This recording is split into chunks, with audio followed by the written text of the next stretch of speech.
She was 8 weeks pregnant and standing in the rain with nothing but a suitcase and a wedding ring she was still wearing out of shock. Marcus Hale had thrown her out of their home at 11 p.m. on a Tuesday, told her she was too emotional, too needy, too much, and slammed the door in her face without knowing he had just discarded 3 lives along with her. Dante Ricci found her on the side of the road, soaking wet and unconscious. He was the most feared man in the city. He had never wanted children. By the time Marcus remembered he had a wife, Dante had already decided he had a family, and he was not giving them back. If this first paragraph already has your heart racing, like this story, share it with someone who needs to read it, and subscribe so you never miss a single chapter. It only gets more intense from here. Rain came down in sheets that Tuesday in November, the kind of rain that felt personal. Adaeze Hale stood on the pavement outside the home she had decorated, cleaned, and loved for 3 years, holding a suitcase that Marcus had packed for her with the efficiency of a man who had been planning this moment for longer than he admitted. Her coat was thin, her phone battery was at 4%, and somewhere deep in her body, in a place she hadn't yet told anyone about, 3 tiny heartbeats continued without any awareness of the catastrophe surrounding them. She had found out about the pregnancy 6 days ago. She had been planning how to tell Marcus, candles, his favorite meal, the little speech she had rehearsed in the bathroom mirror. Instead, he had come home from work that evening distracted and cold, picked a fight about nothing, escalated it into something enormous, and ended it with words she would hear in her sleep for years. "I don't want this anymore. I don't want you anymore." She had stood in the kitchen holding the wooden spoon she'd been stirring with and felt something in her chest simply stop. She didn't tell him about the babies, some instinct she couldn't name, older than thought, fiercer than reason, closed her mouth around that information and kept it there. She picked up the suitcase he had already packed, which told her everything about how long he had been done, and she walked out into the rain. By the time she reached the end of the street, her phone died. She kept walking. She walked until her legs stopped working and the pavement came up to meet her. Adaeze was thrown out into the rain, carrying 3 lives, and not a single person knew. Like this chapter if your heart is already breaking for her. Share it with someone who needs this story, and subscribe, because the man who finds her is going to change everything. He was not supposed to be on that road. Dante Ricci took the same route home every night, through the North Quarter, past the shipping yard, straight to the Ricci compound on the hill. That route did not include the residential streets of the Elmwood district, but his driver had rerouted around a police checkpoint, and so at 11:47 p.m., Dante's black armored SUV turned onto a quiet suburban road in the rain, and the headlights fell on a woman collapsed on the pavement. "Stop the car," Dante said. His head of security, a former military man named Colt, turned around. "Sir, stop the car, Colt." He was out before it fully stopped. He reached her in 4 strides and crouched beside her. A black woman, late 20s, expensive coat soaked through, a wedding ring on her left hand, catching the rain like it was mocking her. He checked her pulse. Steady. He checked her breathing, shallow but present. He noticed her abdomen, the barely there curve that meant nothing to most people and meant everything to the man who had grown up watching his mother hide her pregnancies from men who didn't deserve to know. He picked her up himself. Colt did not say a word. At the compound, he called his personal physician before the car had fully stopped. "Pregnant," he said into the phone. "I don't know how far. Come now." Dante Ricci stopped his car for a stranger in the rain, but what he picked up was so much more than that. Hit like if Dante already has your attention. Share this with everyone and subscribe. The doctor's discovery in the next chapter will stop your heart. Dr. Okafor had worked for Dante Ricci for 11 years. She had treated gunshot wounds at 3 a.m., performed emergency surgery in the back of a moving vehicle, and delivered 2 babies in situations that were nowhere near a hospital. She was not a woman who was easily shaken. She came out of the guest suite at 1:30 a.m. with a look on her face that was not her usual expression. Dante was standing in the hallway with a glass of water he hadn't drunk. "She's stable," Dr. Okafor said gently. "And?" Dante asked. "And she's approximately 8 weeks pregnant." Dante nodded. He had already suspected. "How many?" The doctor paused. In 11 years, she had never paused before answering him. "3," she said. "Triplets, all with strong heartbeats. She appears healthy. The collapse was dehydration, shock, and cold. She needs rest, fluids, and warmth. Nothing appears to be at risk."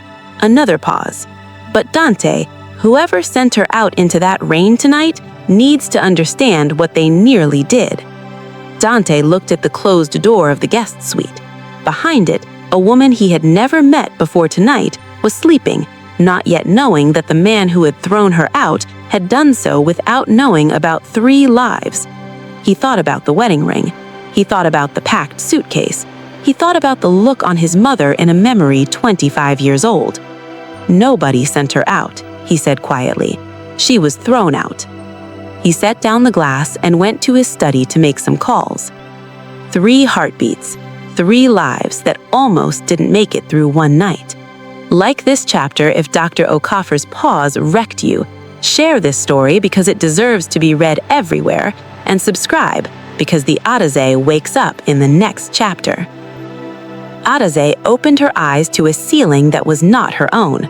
For a moment, she lay completely still, cataloging the information the way a person does when they wake in a strange place and their body knows to be careful before their brain catches up.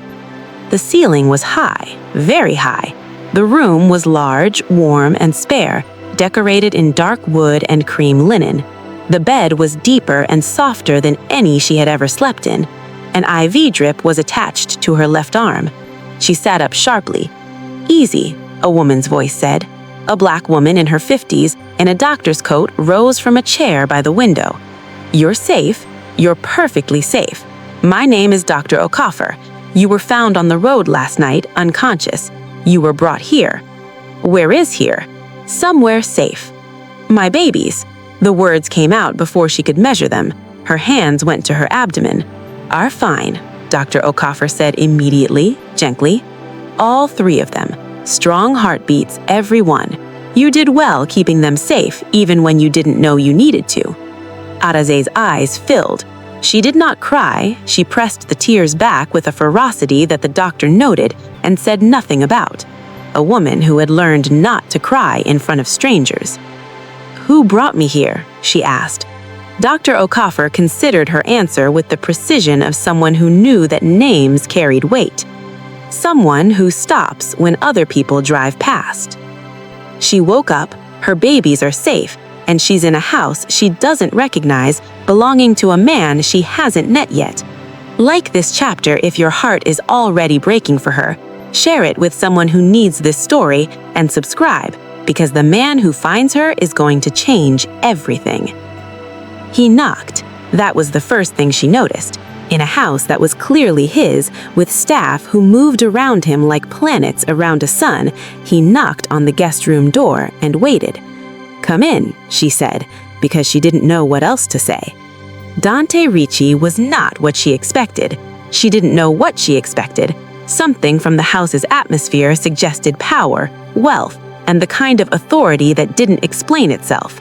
The man who entered was tall, broad-shouldered, Italian in features, with dark eyes that assessed the room in one sweep before settling on her with a directness that was not unkind. He carried a tray. Coffee, decaf, she would discover, because Dr. Okafor had already briefed him, and plain crackers, and a small pot of honey. "Meant morning sickness," he said simply, setting them down. Adaeze stared at the tray, then at him.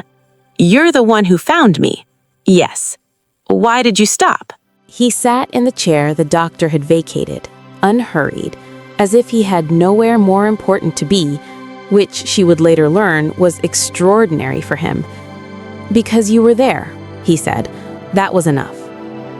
She looked at this stranger who had brought her crackers for morning sickness and felt something dangerously close to tears threaten again. "I'm Adaeze," she said. "I know. Your ID was in your coat pocket." He paused. "I'm Dante." "Thank you, Dante," she said quietly. He nodded once, as if the thanks embarrassed him, and looked out the window. He knocked. He brought crackers. He said, "Because you were there, that was enough." Like this chapter, if Dante just secured his place in your heart, share this with everyone you know and subscribe, because she's about to find out exactly who she's been rescued by. She found out on a Thursday, 4 days into her stay, from a newspaper.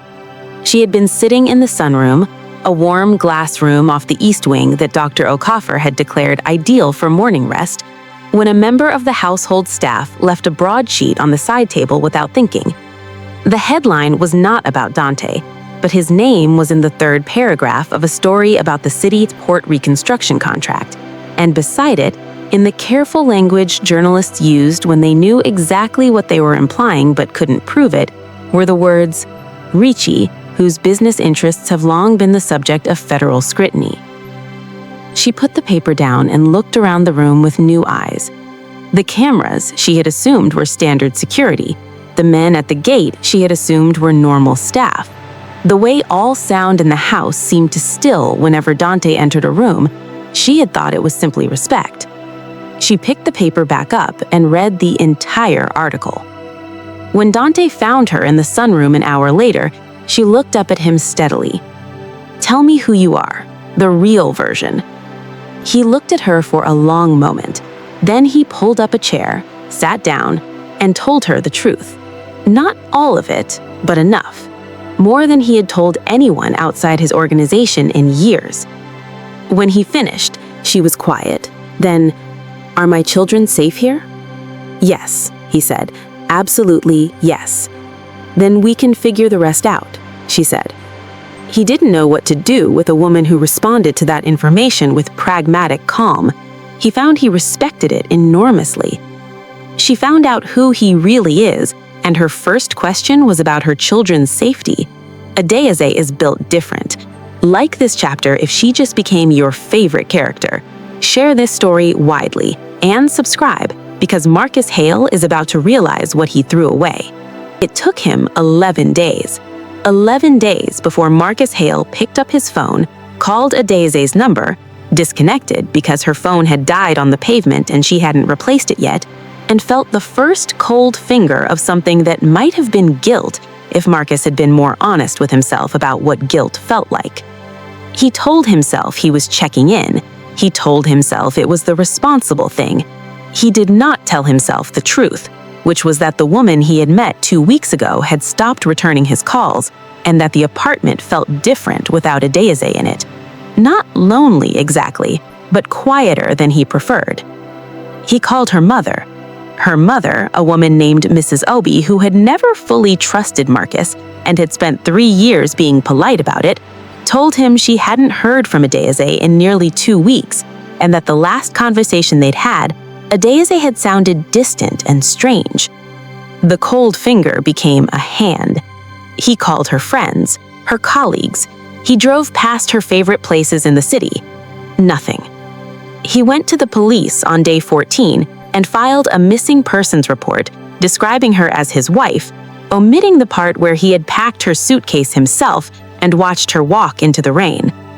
The detective who took the report looked at him for a long time before writing anything down. Marcus spent 11 days before he even tried. 11 days. Like this chapter if your blood is boiling. Share this with someone who needs to witness this karma building, and subscribe, because what Dante does when he finds out about Marcus will make your jaw drop. The pregnancy progressed the way pregnancies do, with the body asserting its absolute authority over everything else. Adaeze moved through Dante's compound in those months like a woman slowly remembering how to take up space. She ate meals that his chef prepared with specific nutritional targets Dr. Okafor had outlined.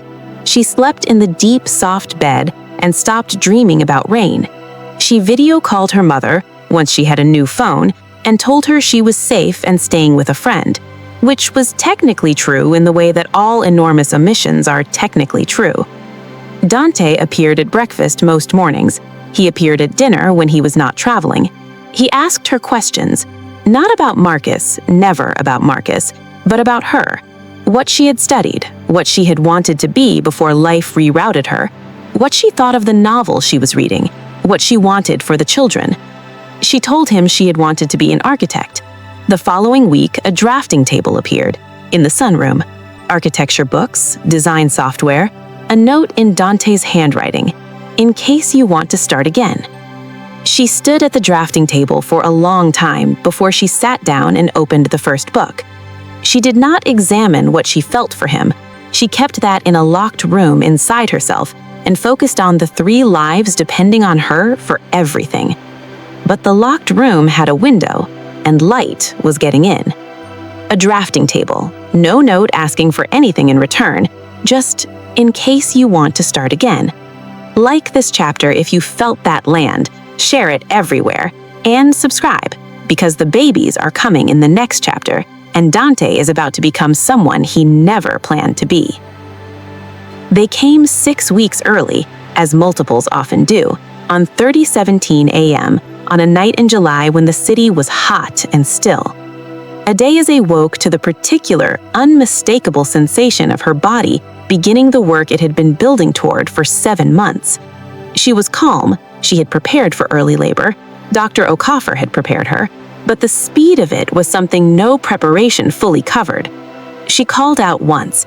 Dante was in the hallway in 40 seconds. He had not been asleep.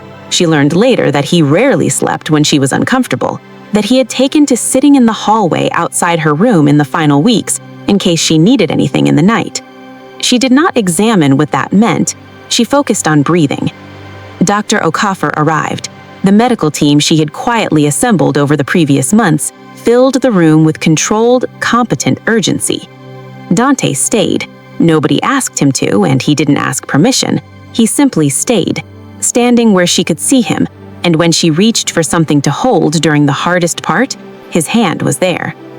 At 4:52 a.m., the third and final baby announced itself with a fury that made the whole room exhale into laughter. 3 babies, 2 girls and a boy, all breathing, all present, all entirely themselves. Dante looked at them, these 3 small, outrageous, complete people, and something in his face changed in a way that could not be unchanged. 3 babies, 2 girls and a boy, and Dante's face in that moment. Like this chapter if you are fully crying, share this story because the world needs it, and subscribe because he's about to name them in the next chapter, and it will undo you. Adaeze had chosen the names alone during those long months of preparation. She had considered it her sovereign right, and no one had argued. The eldest girl, Amara, it meant grace. The boy, Emeka, it meant great deeds. The youngest girl, Chisom, it meant God is with me. She told Dante the names the morning they were born, sitting up in bed with all 3 of them arranged across her like small breathing miracles, and she watched his face as she said each one.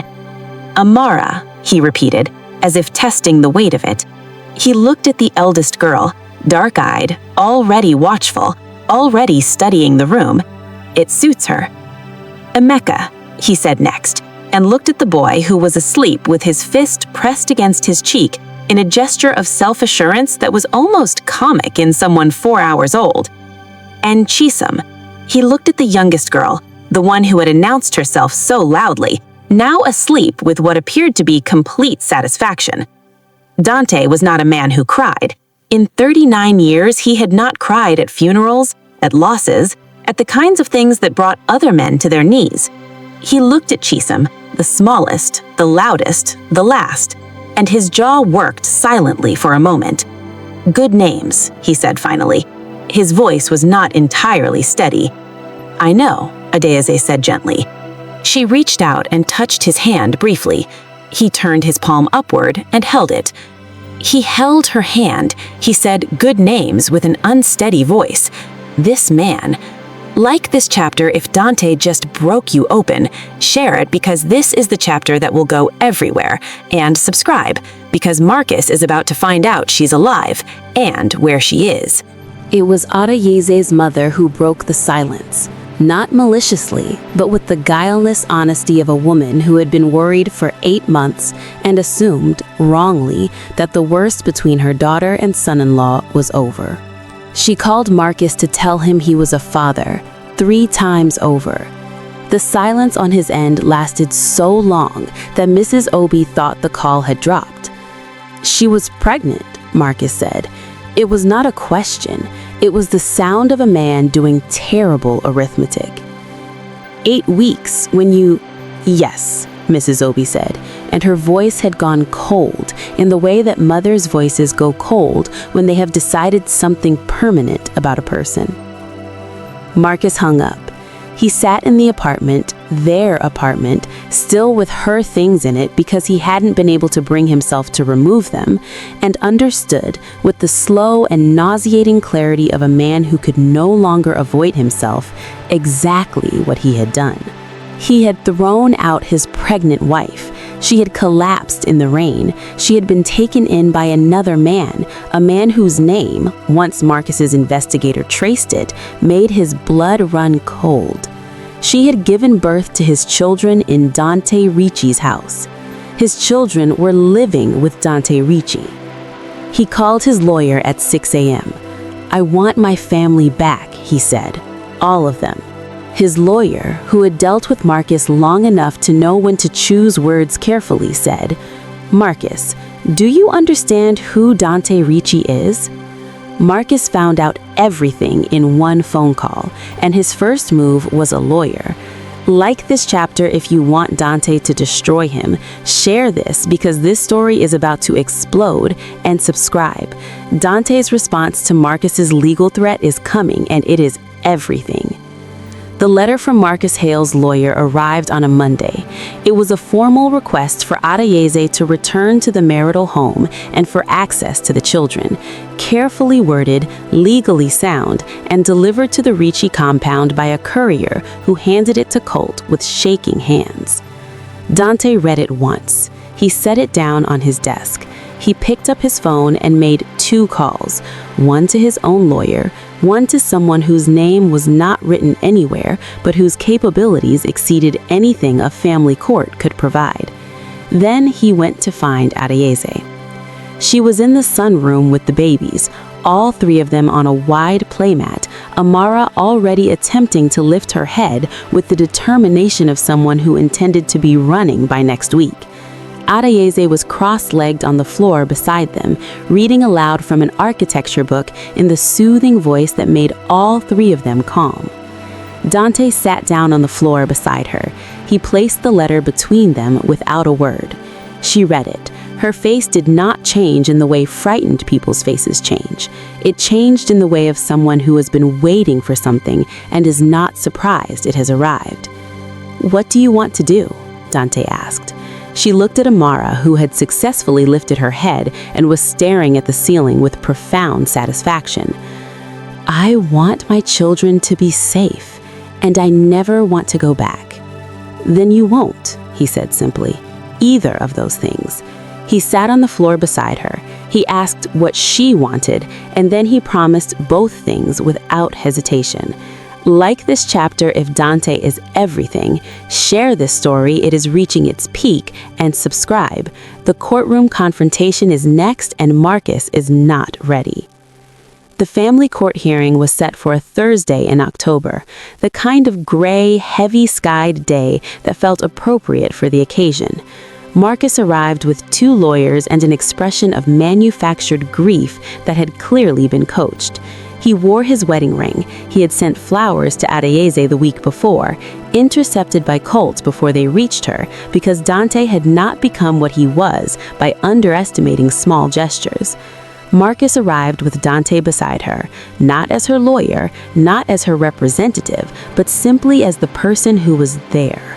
Her own lawyer, one of the most formidable family attorneys in the country, walked on her other side.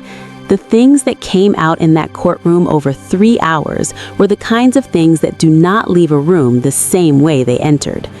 Marcus's history of emotional manipulation, documented by Adaeze's therapist over 2 years of sessions Marcus didn't know she'd been attending. The testimony of a neighbor who had seen Marcus pack the suitcase 3 days before he threw her out, premeditated, not a heat-of-the-moment argument. The medical records showing Adaeze's condition when she was found: dehydration, shock, dangerous cold exposure, 8 weeks pregnant with triplets. Marcus's lawyer tried to paint Dante as a dangerous influence. Dante's lawyer introduced 8 months of documented, consistent, exceptional care. Medical records, developmental reports, a home assessment that would have satisfied any child welfare standard in the country. The judge looked at Marcus for a long time before she spoke. 3 hours in that courtroom, and the judge looked at Marcus like that, like this chapter of justice is arriving. Share this everywhere right now and subscribe. The verdict lands in chapter 14, and it is worth every chapter you've read. The judge's name was the Honorable Patricia Mensah, and she had been on the family court bench for 19 years. She had seen every variation of the story that had been laid before her today. She had also, in 19 years, developed an instinct for the ones that were different. This was one of the different ones. She looked at Marcus Hale, at his coached grief, his convenient ring, his lawyer's careful language, and then she looked at the 8 months of documented evidence on the other side of the room. A woman who had rebuilt herself from a pavement in the rain, 3 children who were healthy and thriving and attached, and a man who had, whatever else he was, shown up every single day without being asked. She ruled.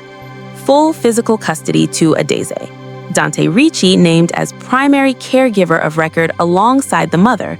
Supervised visitation for Marcus, contingent on completion of a mandatory program. A review in 6 months. Marcus stood up. His lawyer put a hand on his arm. "This isn't over," Marcus said. His voice was loud enough to carry. Dante, who had not spoken once during the entire proceeding, turned and looked at Marcus with the quiet, complete attention of a man who has ended far more significant problems than this one. He didn't say a word. He didn't need to. Adaeze gathered her bag, took Dante's offered arm, and walked out of the courtroom and into the October light. Behind her, Marcus Hale stood alone in a room that had just told him, in the language of the law, who he was. The judge ruled. Dante said nothing and said everything, and Adaeze walked out into the light. Like this chapter if justice has never felt so good. Share this verdict with the whole world and subscribe. 1 chapter left, and it is the one this whole story was building toward. 6 months after the verdict, on a Sunday morning in April, Dante Ricci proposed to Adaeze Obi, formerly Hale, she had reclaimed her name the week after the ruling, in the sunroom, with no ring, because he had asked her 3 weeks earlier what she thought about rings, and she had said she associated them with things that hadn't kept their promises. He proposed instead with a piece of paper. It was an architectural drawing, hand-drafted, imperfect, clearly done by a man who had taught himself from books over 3 months in secret. It was a house, a real house, not the compound, something with a garden, a big kitchen, a studio space with north-facing windows for the light, 3 children's rooms that connected to each other through small interior doors so that Amara, Emeka, and Chisum could always find each other in the night. At the bottom of the drawing, in his handwriting, "Build it with me." Adaeze held the drawing for a long time. Amara was pulling herself to standing using the coffee table. Emeka was asleep in a patch of sunlight with his fist against his cheek. Chisum was watching her mother with the particular attentive expression that had been hers since the night she was born. Adaeze thought about a pavement in the rain, a hand that was there when she reached for it, a drafting table that asked for nothing, and a man who sat on the floor to ask what she wanted. "Yes," she said. Obviously, yes. Dante exhaled, slowly, fully, like a man putting something down he had carried for a very long time. Chisum, as if she understood, made a sound of complete approval. He proposed with a house he drew himself. "Build it with me." That's it. That's the whole love story. Like this if you are smiling and crying at the same time. Share this story with absolutely everyone. It deserves to be read by millions. And subscribe right now because the next story is coming and it will hit just as hard.